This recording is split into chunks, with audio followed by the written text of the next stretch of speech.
pour sa première interview depuis son arrivée au pouvoir. Avec moi pour cette interview, Christophe Boisbouvier de RFI. Monsieur le Président, bonjour. Bonjour, Monsieur Boisbouvier.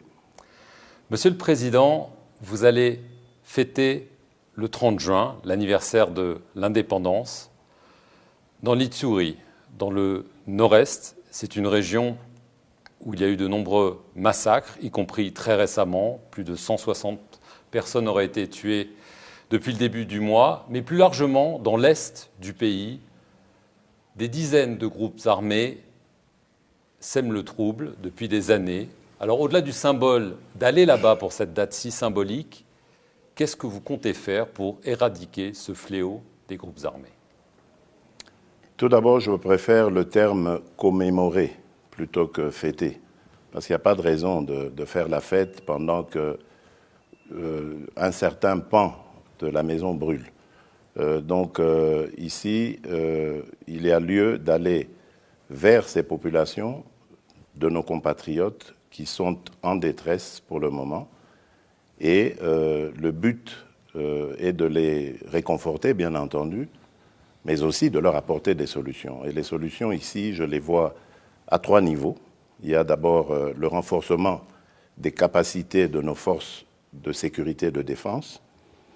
Ensuite, il y a l'encouragement à avoir des dialogues intercommunautaires parce qu'il y a des causes endogènes et exogènes à ce conflit. Et puis, il y a cette diplomatie régionale que j'ai entamée depuis mon accession au pouvoir pour régler la question au niveau régional parce qu'il y a aussi des implications régionales dans ces conflits dans mon pays. Alors en avril et à nouveau ces derniers jours, l'organisation de l'État islamique en Afrique centrale a revendiqué des attaques dans la région de Béni. Est-ce que vous confirmez que Daesh opère sur le territoire congolais et est-ce que vous avez obtenu de la part des Américains, lors de votre visite à Washington, un soutien opérationnel ?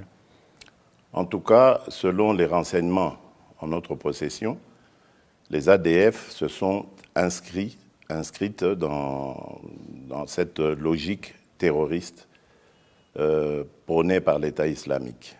Donc oui, je confirme que les ADF sont un mouvement terroriste, islamiste, dangereux à la fois pour nous, pour le Congolais, mais également pour toute la région, parce qu'il y a comme une sorte de syndicat du crime, du terrorisme, avec les Chebab et les Boko Haram qui ne sont pas très loin.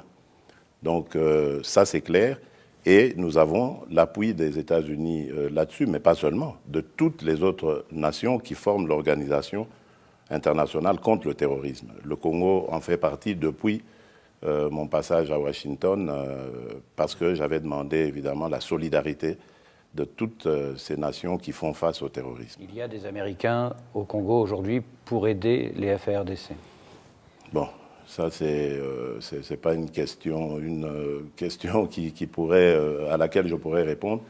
Mais ce qui est vrai, c'est que j'ai le soutien des États-Unis et de toutes les nations qui sont contre le terrorisme, qui se battent contre le terrorisme. Alors vous avez parlé de l'importance de la coopération régionale pour combattre évidemment le terrorisme, mais aussi ces nombreux groupes armés. Il y en a plus de 70 d'après l'ONU, rien que dans l'Est. Alors il y a un pays important dans ce cas-là, c'est le Rwanda.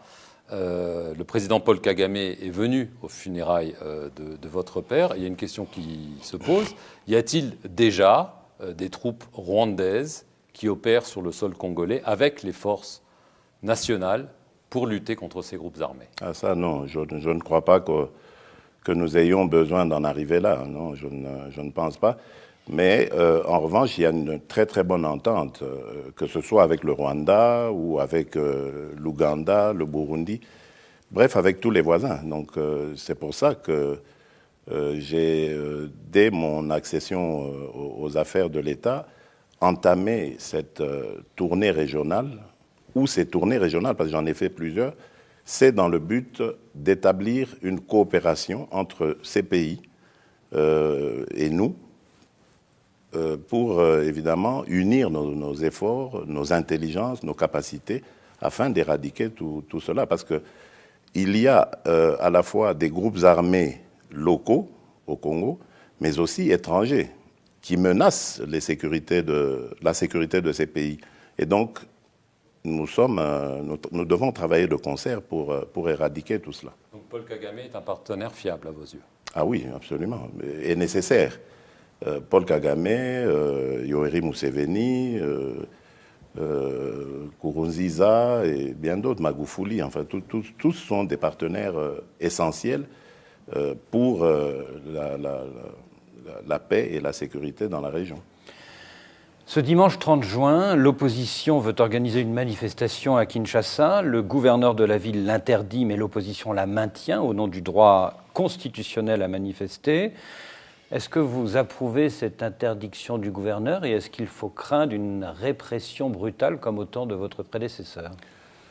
Bien sûr que j'accepte, je suis d'accord avec cette interdiction. Parce que, souvenez-vous, il y a quelques jours, il y a une manifestation qui a été autorisée et elle a donné lieu à des débordements. Et depuis que je suis là, d'ailleurs, je n'ai interdit aucune manifestation. Les droits et les libertés des citoyens sont garantis, mais nous avons comme l'impression qu'il y en a qui confondent démocratie et anarchie. On ne peut pas, alors qu'on a l'autorisation de manifester, de faire des débordements, de s'en prendre à des paisibles citoyens ou à du mobilier urbain.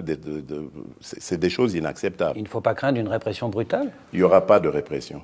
Les forces de sécurité sont formées pour maintenir la paix. Il n'y aura pas de répression. Alors cette marche se veut une protestation contre l'invalidation par la Cour constitutionnelle de l'élection de plus de 20 députés de l'opposition au profit essentiellement de candidats de la majorité. Vous avez reçu le président de la Cour constitutionnelle il y a peu. Vous lui avez demandé de réexaminer cette décision. Il semblerait que certains pourraient être repêchés, mais pourquoi pas tous?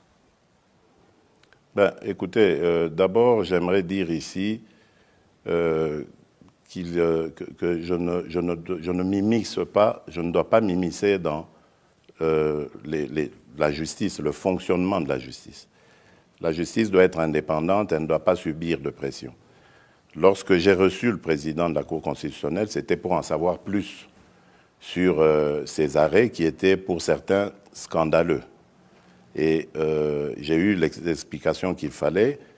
Je lui ai fait part de ma façon de voir les choses, parce que, après tout, je suis aussi un citoyen. Et j'ai eu la réponse qu'il fallait, c'est-à-dire il y a au sein même de la Cour constitutionnelle une procédure en réparation d'erreurs matérielles, comme ils disent. Donc certaines de ces invalidations vous paraissent scandaleuses? Ah oui, il y a eu des choses inacceptables. Alors, certains y voient une manœuvre du camp FCC de Joseph Kabila pour vous affaiblir. Et votre ancien camarade de l'opposition, adversaire malheureux, le 30 décembre dernier, Martin Fayoulou, dit même que vous êtes devenu une marionnette de Joseph Kabila.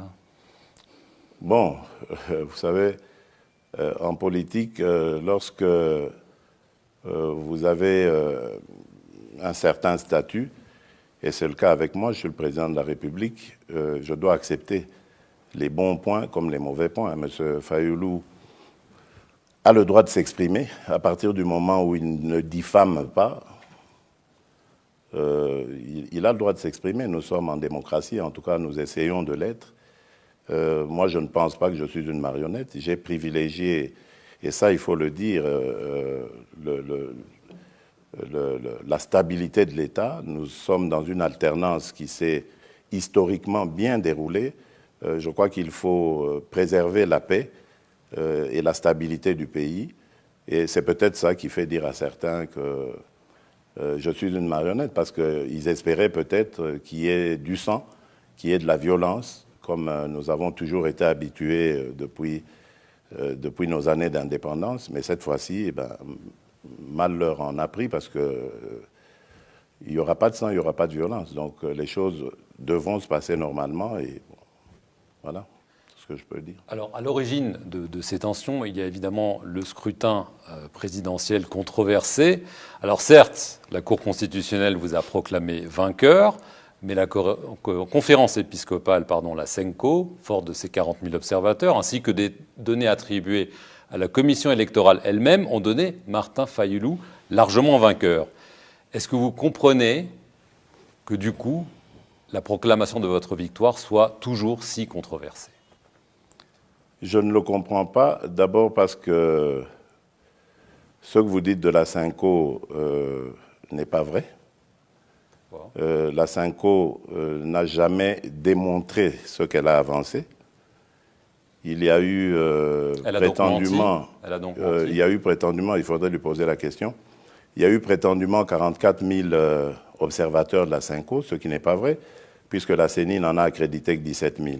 Et le jour même du scrutin, il y en avait 5 000 qui avaient été, un peu plus de 5 000, qui avaient été répertoriés sur l'ensemble du territoire. Donc ça veut dire que les chiffres que la CENCO donne, ou si elle les a réellement donnés, sont sujettes à caution.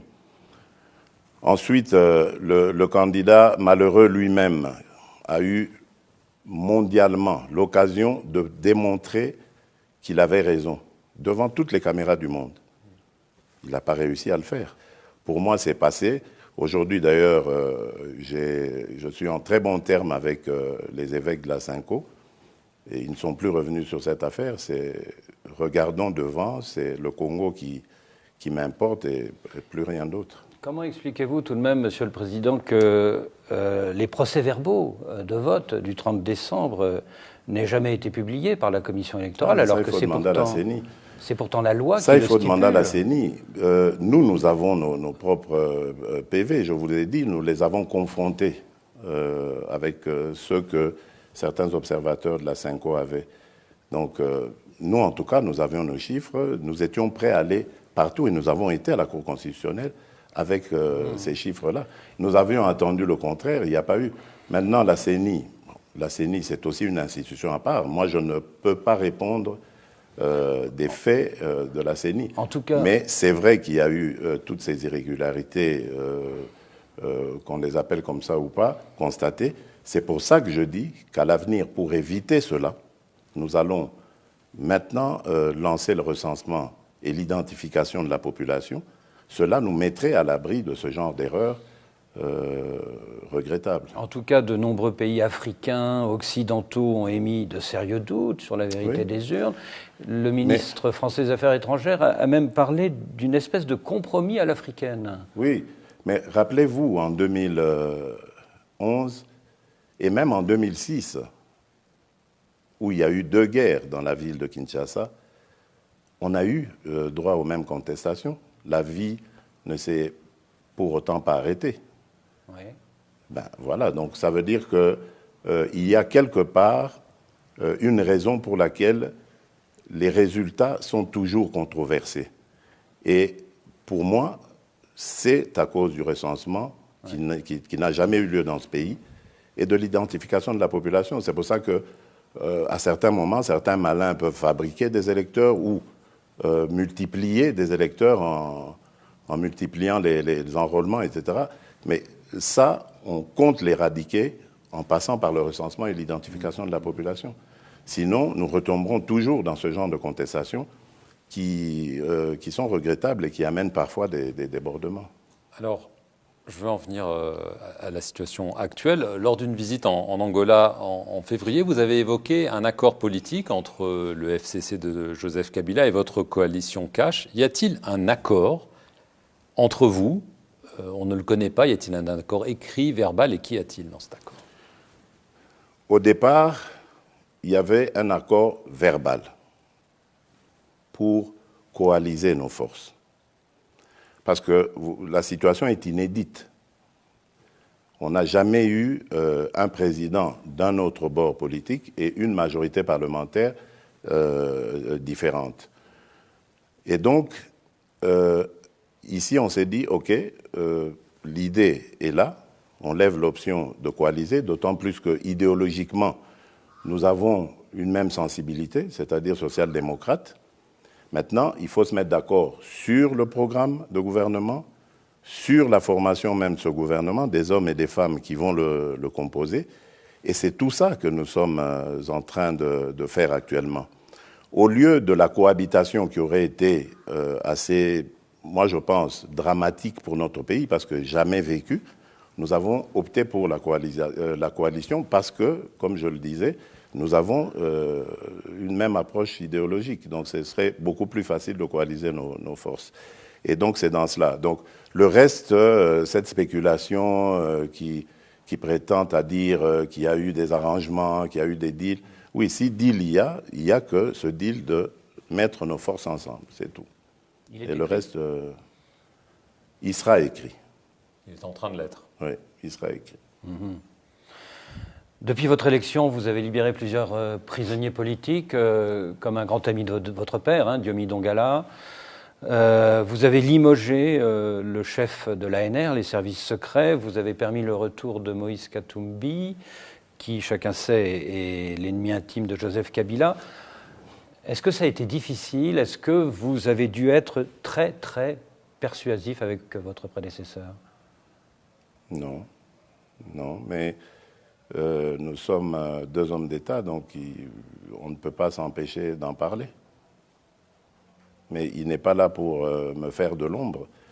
On en parle parce que d'un côté, j'ai besoin de ces expériences vécues sur certains ou dans certains domaines, et de l'autre, il a aussi besoin d'une certaine assurance aussi de ma part, au nom de la stabilité et de la continuité de l'État. Donc forcément, il faut qu'on échange. Alors, il y a quand même des sujets qui fâchent entre le camp Kabila et le vôtre, et notamment les nominations au poste clé. Pour le poste de Premier ministre, vous avez refusé plusieurs personnalités, sans doute parce qu'elles étaient trop proches de lui, avant de donner votre accord pour Sylvestre Ilunga. Pour la direction de deux grandes sociétés d'État, la GECAMIN, la Société des chemins de fer, vous avez pris des ordonnances qui ont déclenché la colère du FCC de Joseph Kabila, même provoqué des affrontements entre vos partisans. Est-ce à dire que vous avez l'impression que dans son camp, certains aimeraient que vous soyez un petit peu l'équivalent de la reine d'Angleterre? Bonne question. En fait, vous devez savoir, M. Perelman, que c'est très difficile de changer certaines habitudes ancrées en certaines personnes. Mais moi, je reste serein parce que j'ai un cap que je me suis fixé. Je veux le changement mais alors radical, en mettant fin aux habitudes, aux mauvaises habitudes telles que la corruption, telles que l'impunité. Donc, et ça, je suis déterminé. Il n'y a rien qui m'empêchera de le faire. Et soyez-en sûrs, mon prédécesseur ne m'empêche pas de le faire, contrairement à ce que certains pensent. Donc voilà, il n'y a pas de souci de ce côté-là. Depuis 5 semaines, vous avez donc un Premier ministre, c'est Sylvestre Ilunga, mais vous n'avez toujours pas de gouvernement, alors qu'on va arriver à bientôt 6 mois de présidence. Quand est-ce que celui-ci sera-t-il formé? Est-ce qu'il le sera avant la fin programmée de la session extraordinaire du Parlement, c'est-à-dire avant la mi-juillet?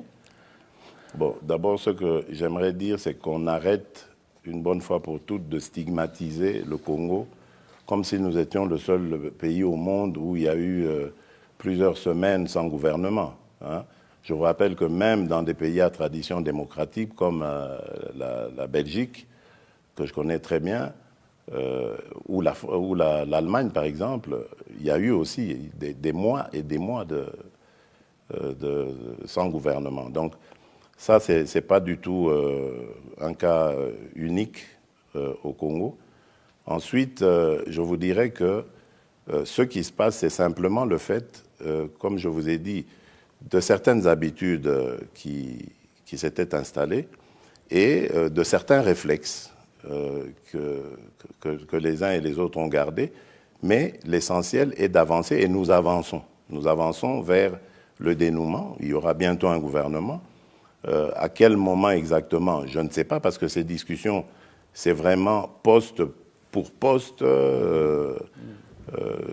individu sur individu. Enfin, bon, ça avance à petits pas. Mais l'essentiel est d'aller vers l'objectif et je suis sûr que nous atteindrons cet objectif. Mais vous savez ce que disent tous les Congolais. Le camp de Joseph Kabila réclame pour les ministres le même ratio que pour les députés, c'est-à-dire 80% des postes, alors que vous dites « je suis le président, j'en revendique la moitié ». Ce ne sera pas 80%, ce ne sera pas la moitié non plus. Ce sera entre les deux. Entre les deux. Alors, est-ce que vous exigez les ministères régaliens, c'est-à-dire l'intérieur, la défense, la justice? C'est normal, non? Pour vous. Donc, et ça, c'est acquis? Ça, vous l'avez obtenu? Lorsque vous dites pour moi, c'est-à-dire je dois avoir un droit de regard et de désignation, oui. Mais ça ne veut pas dire pour votre parti, forcément. Mais non, puisque maintenant nous allons coaliser nos forces. Donc ça veut dire nous serons d'une même famille politique, grosso modo. Et donc, que ce soit l'un ou l'autre, peu importe, l'essentiel étant qu'il soit choisi par le président. Parce que le président de la République est le garant de la nation et de son bon fonctionnement. Et donc, je dois avoir des appréhensions positives sur les animateurs de ces ministères régaliens, c'est clair. Donc très brièvement, là, vous êtes mis d'accord sur la répartition des postes, mais c'est les noms qui manquent, là. Entre autres. D'accord. L'ancien secrétaire d'État américain Herman Cohen estime que votre mariage avec Joseph Kabila ne durera pas plus d'1 an. Est-ce que c'est envisageable? Est-ce que si la situation est bloquée, vous seriez prêt à dissoudre l'Assemblée l'année prochaine, comme la Constitution vous en donnera le droit? Écoutez, nous n'en sommes pas encore là et ne soyons pas les prophètes de malheur.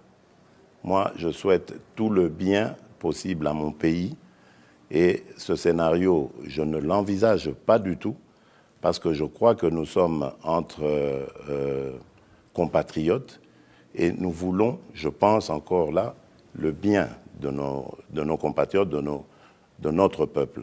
Et quand on est dans un état d'esprit comme celui-là, on ne pense pas à ces scénarios catastrophes. Alors, on a parlé de la situation sécuritaire tendue. La force des Nations Unies, la MONUSCO, semble souvent impuissante. Votre prédécesseur avait clairement demandé son départ. Est-ce que vous êtes du même avis? Bon, je ne sais pas s'il avait demandé son départ et dans quel... Il l'avait demandé. Exigé. Maintenant, il faut voir dans quel... Vous savez, il y a eu des tensions. Oui. À certains moments avec la MONUSCO. Et donc, peut-être que dans un élan, ça peut m'arriver peut-être aussi. Mais ici, pour le moment, je dis, nous avons besoin de la MONUSCO et surtout besoin dans les zones à problème. Donc, à Kinshasa, par exemple, ou ici à Lubumbashi, on n'en voit pas vraiment la nécessité. Mais par rapport à ce qui se passe à l'Est, par moment, et je vous ai dit ici, je vous ai parlé de renforcement des capacités de nos forces de sécurité et de défense, la MONUSCO est un partenaire essentiel, comme la brigade d'intervention composée de la Tanzanie, de l'Afrique du Sud et du Malawi. Donc en ce moment, nous avons besoin d'appui par rapport à nos capacités de défense et la MONUSCO est nécessaire, oui. Quand vous les voyez, vos homologues, le Rwandais Paul Kagame et l'Angolais João Lourenço, vous conseillent d'être pleinement président. Alors c'est notre dernière question. Est-ce que vous êtes pleinement président? Je suis pleinement président. Vous savez que tout le monde n'en est pas persuadé. Ce n'est pas votre dernière question. C'était une petite relance. Je suis pleinement président. Merci. Monsieur le Président, d'avoir accordé à RFI et à France 24 une interview exclusive, votre première interview depuis votre investiture du 24 janvier. Et merci.